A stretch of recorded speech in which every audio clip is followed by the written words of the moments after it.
Hello everyone, I can see myself. If I'm audible, could you please give me a thumbs up?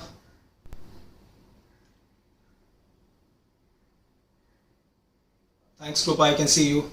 Yes guys, thank you. Yes Aditya, I can see you too. Vikrant, thank you for joining. Tanvi. Alright, let's begin. So today we are going to discuss the second episode of Squats 101, episode 2. And I'm glad you all joined us. It's a coincidence, it's a sweet coincidence that we are discussing the father of exercise on Mother's Day. I'm trying to be funny. Alright, so before we proceed with today's discussion, let's have a quick recap of what we discussed last time. Alright, so I'm visible. So first, I remember I started with the stance. Since we are discussing about squats, to be able to sit down and get up quite gracefully, I remember I spoke about the distance between your heels and position of the toes, and both falls under the domain of stance, the way you stand. Now the distance between heels would be your base of support. So I remember it was as per your shoulder width. So the wider your shoulder width, wider the stance. So in my case, depending on my joint mobility and my anthropometry, that is the measurement of my limbs, the proportion between my upper and lower limbs, I prefer the distance between my heels as per my shoulder width. And my positioning of the toes is at 10 and 2 o'clock, if you remember that. So the structure of the hip joint, which is a ball and socket joint, I described that socket as it could be a cup with a deeper grip, or it could be a saucer with shallow grip over the ball. So deeper the cup, deeper the socket, it has better grip over the ball and it has limited joint mobility. So in my case, since my hip socket is much like the deeper cup, it has limited range of motion as compared to somebody whose socket is like a saucer with lot of freedom of movement. So in my case, I prefer my toes to be slightly pointed out, and that allows me relatively more range of motion than somebody with relatively shallower socket. So that's one thing. Then I spoke about how to activate your feet. So if you all remember, I spoke about 3 reference points. So the base of the first toe was point A, the base of the fifth toe was point B, and the center of the heel was point C. So I regarded the foot as the tripod. So first you place your tripod on the ground and press it firmly.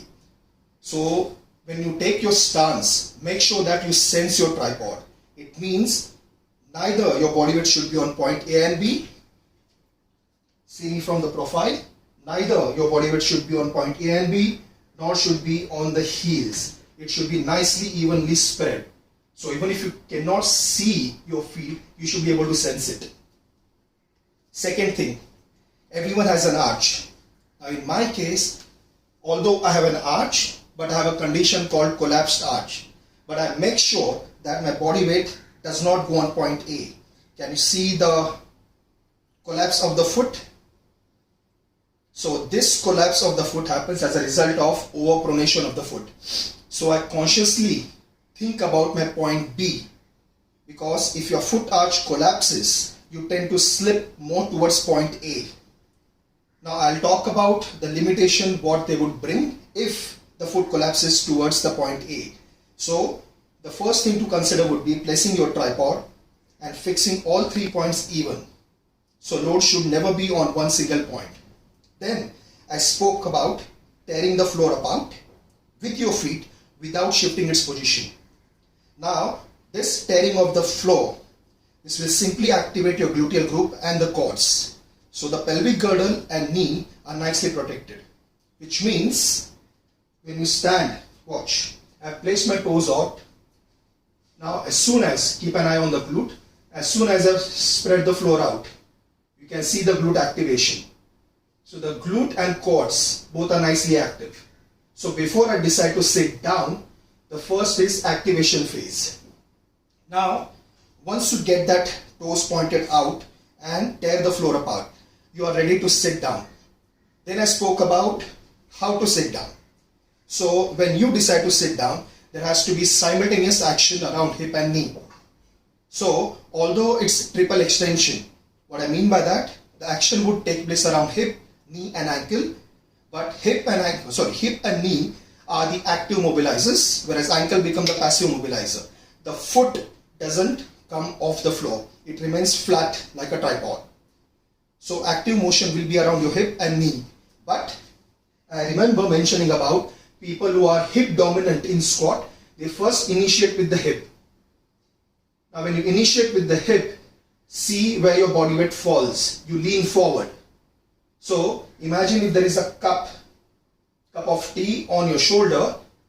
If you hinge first, the tea will spill. Now there are people who are knee dominant. So if they unlock the knees first without hinging the hip, the knee tends to move forward and pulls your pelvic girdle also forward. So I clearly remember I mentioned about simultaneous action around both.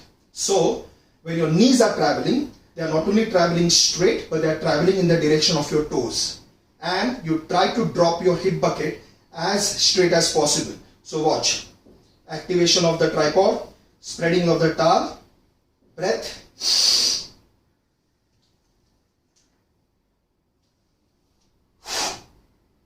So simultaneous action at both. Watch again. Hip and knee, they both move simultaneously. So knees travel forward and out, and hip, it starts hinging. Watch again. I'm going partial so that you can closely watch it. So neither it is hip dominant nor it is knee dominant. They both unlock at the same time. See, they both unlock at the same time. And you stand up. So that's where the discussion ended, that how to create your setup for the squat. How to stand, how to activate your feet, how to sense your balance, and how to sit down. Now the next point in discussion, which is the part of today's episode, is the first point is how low you should sit. So that's called range of motion. Now the difference between my feet are visible. So the difference between squat and the usage of Indian toilet, I told you the difference is nothing.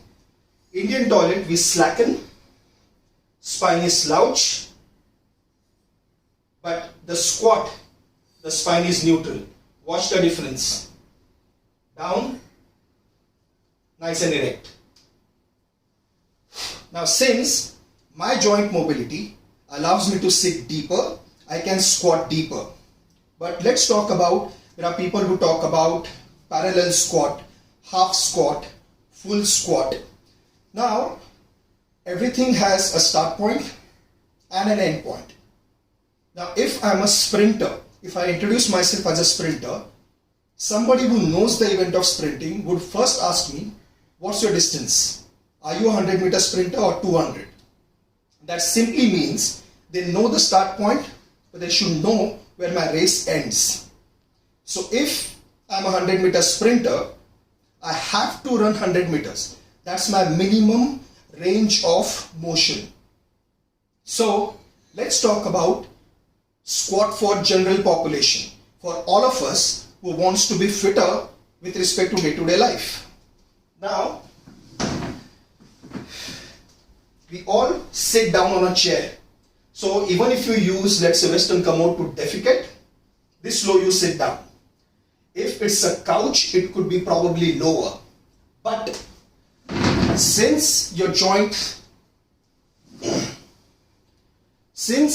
our joints are designed to go through full range of motion, we should make optimum use of it. Now, squat for general population simply means sit as deep as possible without losing spinal arch. Now watch what I mean by without losing spinal arch. So, if I sit even all the way down on my haunches, you can see that my calves and my hamstrings are nicely connected. My glutes are way below my knee, but yet my spine is neutral. Now even if I want to go slightly deeper, I can still maintain that. See, I am sinking down, but yet I am able to maintain my squat. Yet I am able to maintain my spine arch. Now, this is purely and purely due to the glute, hamstring, calf, and there is something called the thoracolumbar fascia.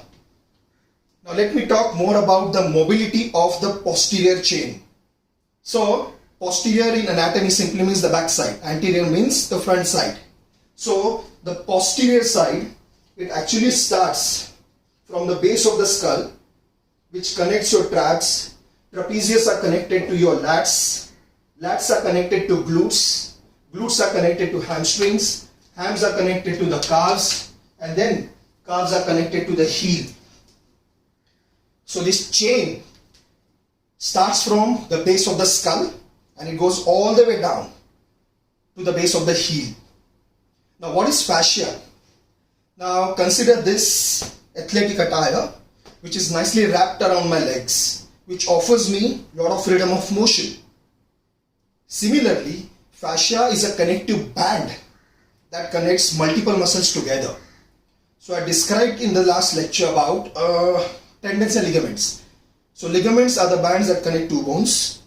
Tendon is a band that connects one muscle to the bone. But fascia is a connective band that connects several muscles together. So let's talk about the posterior fascia right now.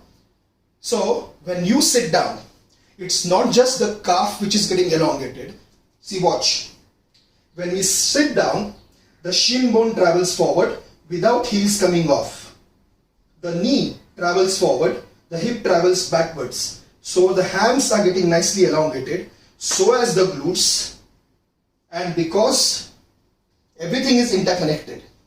My thoracolumbar fascia. So what is thoracolumbar fascia? The lower back of the spine, the 5 vertebrae are called lumbar. The mid back called as thoracic. So the fascia that connects thoracic and lumbar, that is lats and your glutes, they are called thoracolumbar fascia. So that's the location of that fascia. So in most people, there is something called butt wink.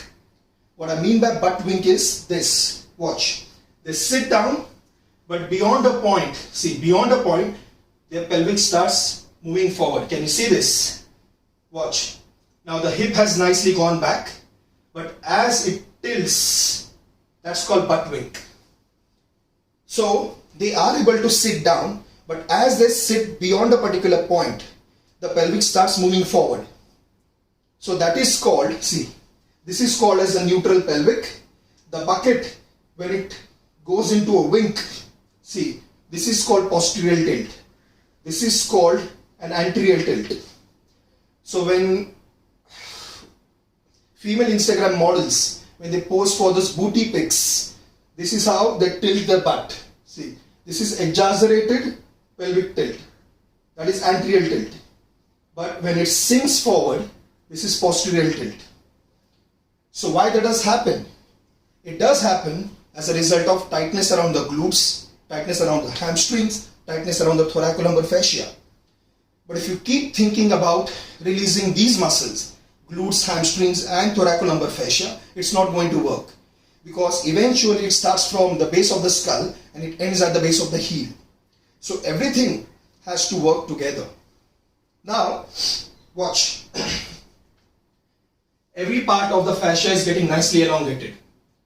Now if my trousers, if my pants are elastic, but if my t-shirt is not, my spine is definitely going to slouch.